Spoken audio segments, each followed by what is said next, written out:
दोस्तों, क्योंकि सास भी कभी बहू 2 एपिसोड में आज आपने देखा कि एपिसोड की शुरुआत तुलसी द्वारा ओम और पार्वती उनकी 36वें सालगिरह पर सरप्राइज देने से होती है। तुलसी उनके लिए केक भी मंगवाती है और तुलसी उन्हें केक काटने के लिए कहती है, लेकिन मिहिर उन्हें रोक देता है क्योंकि वह उनसे प्रॉपर्टी के बारे में बात करना चाहता है। मिहिर ओम से प्रॉपर्टी की कीमत पूछता है। ओम मिहिर से कहता है कि वह प्रॉपर्टी नहीं बेचेगा और पार्वती एक शर्त पर प्रॉपर्टी लौटाने का फैसला करती है। पार्वती एक कीमत का पत्र रखती है और तुलसी से उसे पढ़ने के लिए कहती है। परी नोएना से कहती है कि वह बहुत लालची है। तुलसी पढ़ती है कि हवेली की कीमत उन्हें 1 रुपया पड़ेगी।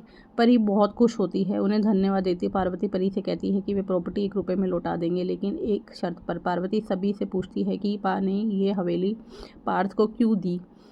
मिहिर पार्वती से कहता है कि उसने पता और पार्वती पार्थ से जोर देकर कहती है कि वह बताए कि बा ने उसे यह प्रॉपर्टी क्यों दी। पार्थ को याद आता है कि बा ने उन्हें इस प्रॉपर्टी के बारे में बात की थी। वह उसे तुलसी को देने का सुझाव देता है, लेकिन बा मना कर देती है क्योंकि तुलसी बहुत भोली है। अगर कोई उसे चाहे तो यह प्रॉपर्टी लौटा देगी। फिर बा ने यह संपत्ति उसे देने का फैसला किया और 18वें जन्मदिन की उम्र में संपत्ति वापस कर देगा। पार्थ ओम और पार्वती के पास जाता है क्योंकि वह उसकी बड़ी माँ के शुभचिंतक है। पार्थ उसे पत्र भी देता है और उसे अपनी बड़ी माँ को देने के लिए अनुरोध करता है। पार्वती से तुलसी माँ को संपत्ति वापस करने का अनुरोध करता है और गायत्री पार्थ पर क्रोधित होती है। पार्वती गायत्री को बताती है कि बा ने यह संपत्ति तुलसी को देने का फैसला किया है क्योंकि बा तुलसी से बहुत प्यार करती है। पार्वती गायत्री से कहती है कि यह हवेली बा के लिए बहुत कीमती है और इसलिए उन्होंने तुलसी को देने का फैसला किया। पार्वती तुलसी को कागज देती है और परी पार्वती को संपत्ति की देखभाल करने के लिए धन्यवाद देती क्योंकि वह संपत्ति चाहती थी। परी फाइनली लेने की कोशिश करती है लेकिन पार्वती उसे फाइल को ना छूने के लिए कहती है क्योंकि बा ने संपत्ति तुलसी को दे दी है।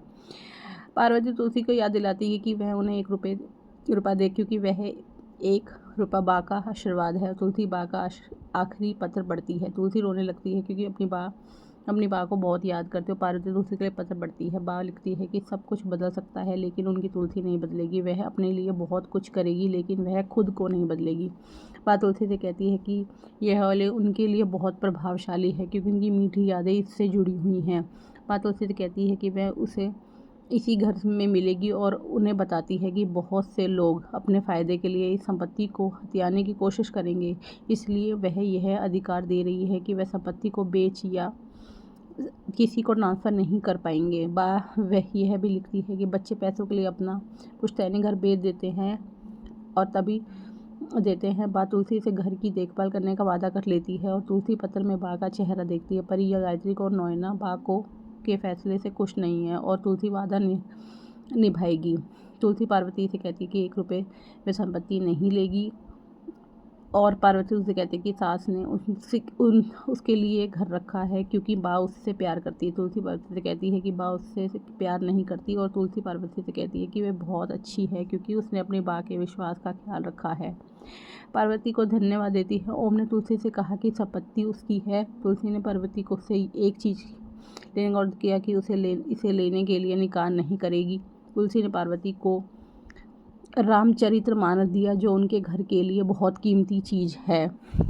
अब आगे के एपिसोड में आप देखिए कि ये प्रॉपर्टी तो तुलसी के नाम हो चुकी है और क्या तुलसी यह प्रॉपर्टी परी को देगी, क्योंकि परी तो इस प्रॉपर्टी को लेने के लिए कब से प्लान बना रही है और क्या ये प्रॉपर्टी परी को मिलेगी और परी अपने इरादों में कामयाब होगी, क्योंकि परी इस प्रॉपर्टी को बेच के रणविजय का नया बिजनेस स्टार्ट कराना चाहती है।